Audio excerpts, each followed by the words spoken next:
Hello student, 9th class Sanskrit chapter 3 तृतीय पाठः गोदाहनम्। एतत् नाट्यांशः चतुर्व्यूहम् इति पुस्तकात् संक्षिप्य संपाद्य च उद्धृतम्। इसका अर्थ है नाटक का एतत् मीन्स यह अंश, नाट्यांश यह अंश कृष्ण चंद्र त्रिपाठी द्वारा रचित है। यह चक्रव्यूहम् इति पुस्तका संक्षिप्त संपादया च उद्धृतम्। चक्रव्यूह पुस्तक से संक्षिप्त में संपादित करके उद्धृत किया गया है। अस्मिन् नाटके एतादृशस्य जनस्य कथानकम् अस्ति यः धनवान् सुखाकांक्षी च भवितुम् इच्छुकः मासपर्यन्तं दुग्धदोहनादेव विरमति येन मासान्ते धेनुः शरीरे सञ्चितं पर्याप्तं दुग्धम् एकवारमेव विक्रीय सम्पत्तिमर्जयितुं समर्थः भवेत्। अर्थात अस्मिन् नाटके, इस नाटक में एतादृशस्य ऐसे जनस्य मीन्स व्यक्ति का कथानक है। यह धनवान सुखाकांक्षी च भवितुम् इच्छुकः, जो धनवान और सुख का अभिलाषी था, अभिलाषी बनने के लिए इच्छुक था। उसने मास पर्यंत दुग्ध दोहनादेव विरमति, मतलब मास पर्यंत यानी 1 महीने तक दूध नहीं दोहता है, जिससे येन मासान्ते धेनु शरीरः संचितं पर्याप्तं दुग्धम एक वारमेव विक्रियम संपत्ति मर्जितम समर्था भवेत्, जिससे वह गाय के शरीर से संचित पर्याप्त दूध को एक बार में बेचकर धन कमाने में समर्थ हो जाना चाहता था। परम मासान्ते यदा सः दुग्धदोहनाय प्रयतते तदा स दुग्धबिन्दुम् अपि न प्राप्नोति, परंतु 1 माह बीतने पर जब वह दूध दोहने के लिए प्रयत्न करता है तब वह दूध की एक बूंद भी प्राप्त नहीं कर पाता है। दुग्ध प्राप्ति स्थाने सः धेनु प्रहारै रक्तरंजितः भवति। दूध प्राप्त करने का स्थान पर वह गाय के प्रहार से लहूलुहान, रक्तरंजित मीन्स लहूलुहान हो गया। अवगच्छति च यत् दैनन्दिनं कार्य यदि मासपर्यन्तं संग्रहं क्रियते तदा लाभस्य स्थाने हानिर्निरो भवति। और वह जान जाता है, अवगच्छति मीन्स जान जाता है कि प्रतिदिनं दैनन्दिनं प्रतिदिन के कार्य को यदि मास पर्यंत 1 महीने तक एकत्र किया जाता तो लाभ के स्थान पर हानि उठानी पड़ती है। लाभ से स्थाने हानिरो भवति, तो लाभ के स्थान पर हानि उठानी पड़ती है।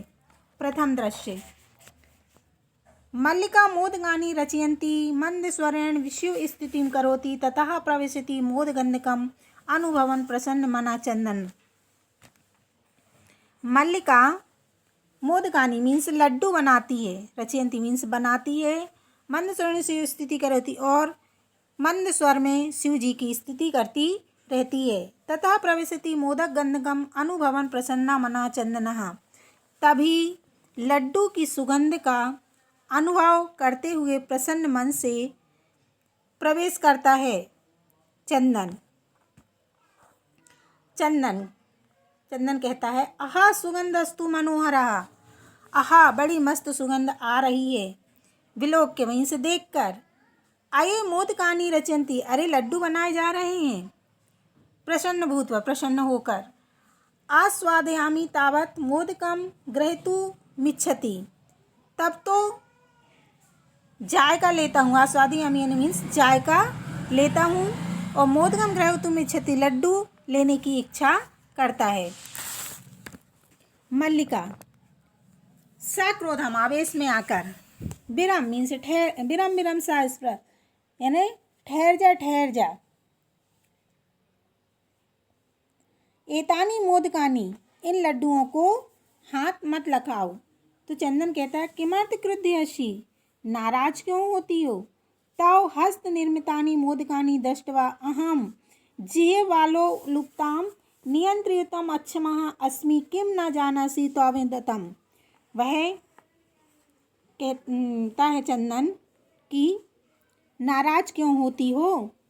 तो हस्त निर्मितानि, तुम्हारे हाथों से बने मोदकानि लड्डुओं, दृष्टवा मीन्स देखकर, मैं जीभ की लोलुपता को, जिह्वा लोलुपताम, जीभ की लोलुपता को बस में करने में, नियंत्रित मीन्स असमर्थ, अक्षम हूँ। क्या तुम यह नहीं जानती, किम ना जाना सी, तो क्या तुम यह नहीं जानती। तो मल्लिका कहती है सम्यक जानाभिनाथ, अच्छी तरह से जानती हूँ स्वामी। परम एतानि मोदकानि पूजा निर्मितानि संति, परंतु यह लड्डू पूजा के लिए बने हैं। तब चंदन कहता है तहिर, तो शीघ्र में वो पूजन संपदा है, जल्दी से पूरी पूजा करो। प्रसादम च देहि, और प्रसाद दो। तो मल्लिका कहती है भो, अरे अत्र पूजनम न भविष्यति, यहाँ पूजन नहीं होगी। अहम स्वसखिवा सह स्वप्रातः काशी विश्वनाथ मंदिरम प्रति गमिष्यामि, तत्र गंगा स्नानम धर्म यात्रा च वयम करिष्याम। वह कहती है कि अरे यहाँ पूजन नहीं होगी, मैं अपनी स्वसखी, सब सखियों के साथ कल सुबह, स्वा मीन्स कल प्रातः, सुबह कल सुबह काशी विश्वनाथ मंदिर में जाऊंगी, प्रतिगम से जाऊंगी। तत्र गंगा स्नान धर्म यात्रा से वयम करिष्याम, और वहाँ हम गंगा स्नान व धर्म यात्रा करेंगे। धर्म यात्रा से वयम करें, धर्म यात्रा करेंगे। तो चंदन कहता सखी भी सह न मया सह विषादम नाट्यति। तो वो कहता सखियों के साथ, सखी भी सह, सखियों के साथ, मेरे साथ नहीं, ना मया मेरे साथ नहीं, और वह विषादम नाट्यति दुख का अभिनय करता है। तब मल्लिका कहती है आम, हाँ, चंपा गौरी माया मोहिनी कपिला दया सर्वा गच्छन्ति। हाँ, चंपा गौरी माया मोहिनी कपिला आदि सर्वा गच्छन्ति, सभी जा रही हैं। अतः मया सह तव गमनस्य औचित्यम नास्ति।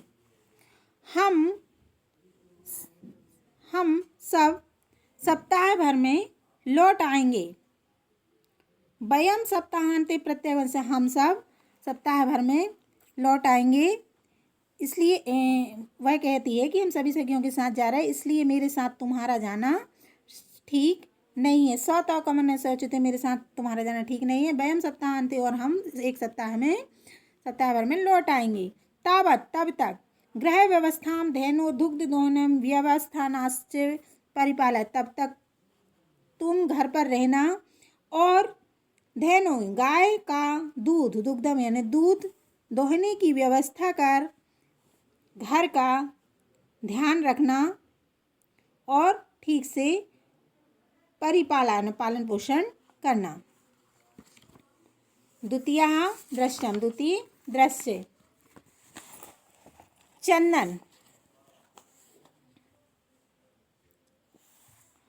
कहता है अस्तु गच्छ सखीभिः सह धर्म यात्रा आनंदता च भव।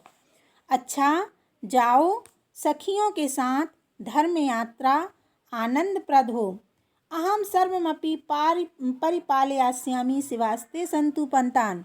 मैं सब परिपालन करूँगा, यात्रियों का मंगल हो। शिवास्ते सन्तु प्रस्थान, यात्रियों, सन्तु मीन्स यात्रियों का मंगल हो। चंदन कहता है मल्लिका तू धर्म यात्राये गतः। मल्लिका, तुम धर्म यात्रा के लिए गई। दुग्ध दोहन कृत्वा ततः स्वप्रातरासस्य प्रबंध करिष्यामि। तो अच्छा, दूध दोहन करके बाद में अपने नाश्ते का प्रबंध करूँगा। तत्प्रातस्य प्रबंधम, अपने नाश्ते का प्रबंध करूँगा। स्त्री भेषम धृत्वा दुग्ध पात्र हस्तानंदिताया समीपम गच्छति। और स्त्री का वेश धारण करके दूध का बर्तन हाथ में लिए नंदिनी के पास जाता है। नंदिनी मीन्स गाय। तो उमा कहती है मातुलानी मातुलानी, मामी जी मामी जी। मातुलानी मीन्स मामी जी। चंदन कहता है, उमे अहम तू मातुलाह। अरे उमा, मैं तो मामा जी हूँ। तो मातलानी तू गंगा स्नानार्थम काशी गता अस्ति। तुम्हारी मामी जी तो गंगा स्नान के लिए काशी गई हैं। कथय किम ते प्रिय करवाणी। बोलो तुम क्या कहना चाहती हो। तो उमा कहती है, मातुल पितामह कथयति। मामा जी, दादाजी कहते हैं, मासांतरम अस्मत् गृहे महोत्सवा भविष्यति। महीने भर के बाद हमारे घर महोत्सव होगा। तत्र उसमें 30 सेठ कमितः दुग्धम अपेक्षते। 30 लीटर, 30 यानी 30 सेठ कमितः लीटर दूध चाहिए। अपेक्षित मीन्स चाहिए। ऐसा व्यवस्था भवद्रिय करणीय। यह व्यवस्था आपको करनी, तो मीन्स आपको करनी है। चंदन कहता है, प्रसन्न मन सा, चंदन प्रसन्न मन से, 63 सेठ का परिमितम दुग्धम, 30 लीटर दूध, शोभनम बढ़िया, दुग्ध व्यवस्था भविष्यति एव इति पितामहम प्रति त्वया वक्तव्यम। दूध की व्यवस्था हो जाएगी, दादाजी को तुम बतला देना।